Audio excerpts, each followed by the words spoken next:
Okay, so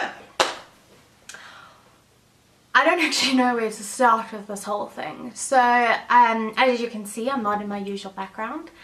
I don't have my usual full face of makeup on and my usual chirpy, happy-go-lucky sort of personality. Sorry, I'm struggling a bit. So I wanted to chat with you guys today about a pretty rough journey I had last year. Now, I don't know what trigger warnings are, but I was told that I need to put a trigger warning on this.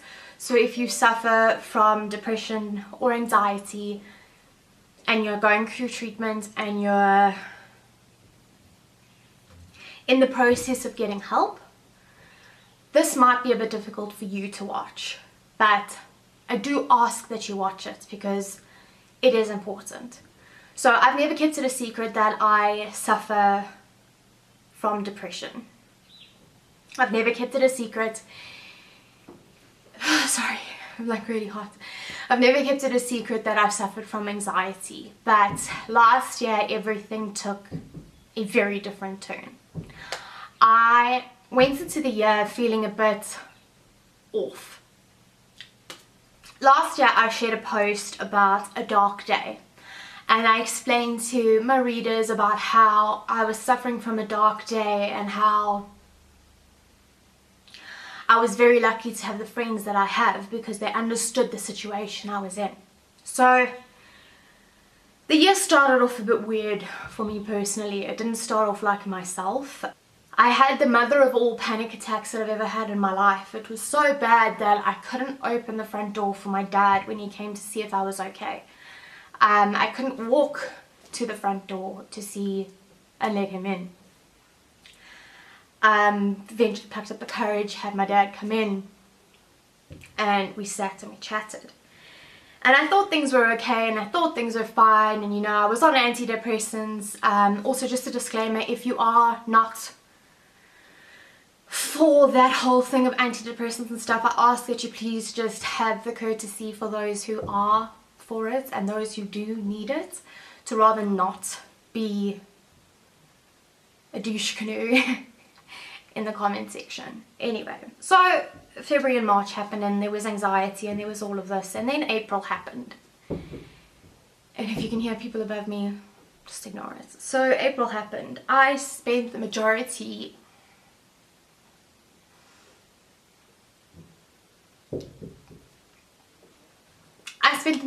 of April in bed because I was so depressed and so sad and just so down that I couldn't get out of bed. I lied to my students, I lied to my parents, I lied to my friends, and the only person who constantly saw that was Ben. And I would be in there day in and day out. I've never hit a low like I hit then. I begged Ben to just let me be and let me do what I needed to get out of what I needed to get out of. So this is harder than I thought it was going to be. I basically asked Ben to allow me to just not be here anymore. And I was lucky enough that I had a partner who would go above and beyond and go through hell and high water for me, and he stood by my side and he walked me through everything, and it got to the point where I needed to see a psychiatrist very, very urgently. I was suffering from PTSD, I was suffering from major anxiety, major depression, and it felt like there was no end in sight. So I went.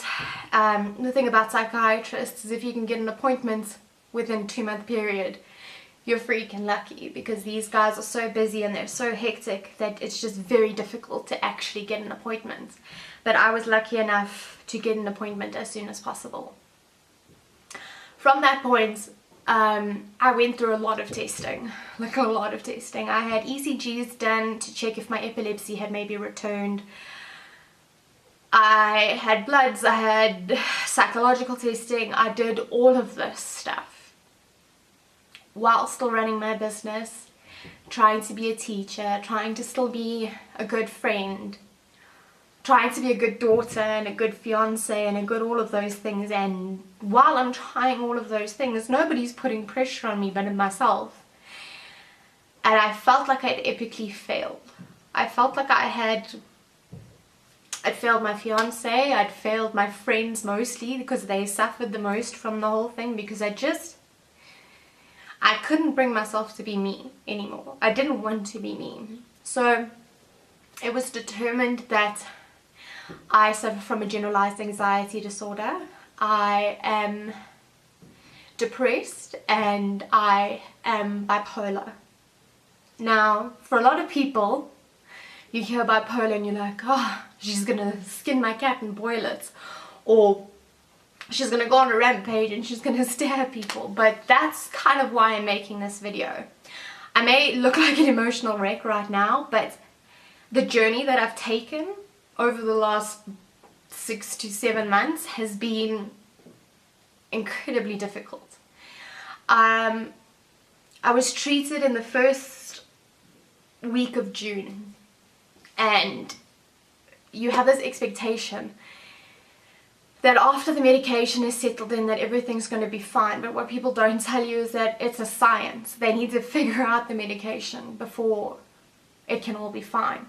And that's another misconception that I'm kind of wanting to bust, is that your friend or your best friend or your daughter, your son, your whatever it is, they're not going to be fixed within that small amount of time. So from my point of view, I just ask for understanding for those who are currently going through it. If you're watching this and you've got a friend who's going through it, understanding is all they need. I know for a lot of people it's a very strange concept to grasp, but the easiest way for me to put this for people is that you don't feel as though you have control over yourself. Your mind tells you things that you never thought was actually humanly possible to tell you. It's the darkest time that you can go through, and you just wish you could explain to people what it's like. And if you have an anxiety disorder or depression or something like that, I understand trying to explain it to people and them not getting it. I get it. So I was placed on the first round of medication and it still wasn't working. I was still having anxiety attacks, hence why I didn't attend events last year. I couldn't get on top of things. I felt overwhelmed constantly. I'd spent a large amount of my time just doing the bare minimum. So my blog suffered, my business suffered, I suffered, my relationship suffered, my friendships suffered. And through all of that, I was lucky enough that I had parents who were trying to understand, and they did a very good job of it. I had a fiance who was trying to understand, and he did a fantastic job of it. And then I have my best friend who, no matter what was happening, she loved me regardless. She knew the darkest parts of what was going on, and she was there. Even though she was fighting her own battles and her own situations and everything, she was there. And I don't think I could have mentally pulled myself forward if it hadn't have been for the mass amounts of support that I had once I spoke to people. Now, bearing in mind, I kept this quiet. The day I got diagnosed with bipolar, I thought to myself, I can't be bipolar. Like, how is that possible? Like, I'm not bipolar. You know, you read all these stories and all these things about these people who are bipolar, and they use that as a headline catcher, and it's not like that at all. It's not. It's a complete misconception. Yes, if you are untreated and you don't work to actively sort yourself out, then yes, you know, maybe you do something stupid. But 99% of us are just normal human beings. You won't know somebody is bipolar unless they tell you. But in my mind, all I saw was the negative connotations, so I kept it quiet. And I suffered quietly for a good 2 or so months. And then I went back to my psychiatrist and I explained to her that things were still really bad, that it wasn't such a struggle to get out of bed. I could get out of bed, but I didn't want to be out of bed. I didn't. I remember telling Ben one night in the dark that it had gotten all too much and that maybe it would just have been easier to not be here. Again, now I was being treated, but the chemical imbalance was imbalanced still. So the day I said that to Ben, we decided to make another appointment and for me to go and see my psychiatrist again. I couldn't get to my psychiatrist because I had a massive panic attack. Having to think of explaining this to somebody and feeling like you've still, you know, they're trying to fix you and you're still not fixed. So maybe it just means to be broken forever. And that wasn't the case. It was just that the chemicals weren't right. It wasn't balanced. And, you know, I take my hat off to my psychiatrist. I give her a lot of praise and love and everything I possibly can because she took such an investment in me as a person, because I'm known to be strong and I'm known to be efficient and I'm known to be all these things, and then I wasn't. So long story short, she figured it out and I've now been treated for the last, I think it's 7 months now. I am on a large amount of medication. I do have to do certain things that other people don't have to do. So I track my moods, I track what triggers things, what doesn't, what makes me worse, what makes me better, weeks that are good and weeks that are bad. I have to do that. That's a daily part of my life now. So I suppose the thing with this video is I just want to take the stigma away. I'm wanting to desperately remove the stigma around mental illnesses and being bipolar and being anxious and being depressed. There's nothing to be ashamed of. If your friend is depressed or has bipolar or has anxiety or whatever and you don't understand it, just be nice. That's all I can ask, is just be nice. You may not understand it and you may not get where we're coming from. And if you do, and you are suffering from this, it does get better. You can get yourself out of it. If it's not medication, if it's not changing your lifestyle, if it's not any of those things, find something that works for you. So find something that makes you happy and get the help that you need. Yes, there are still days when I don't want to do this. I don't want to do life. I don't want to do this life. I don't want to be in this life because, as you can see, I'm still struggling. I'm still working through it. I'm still getting better. But mental illnesses are like any other illnesses. It takes time. You take time.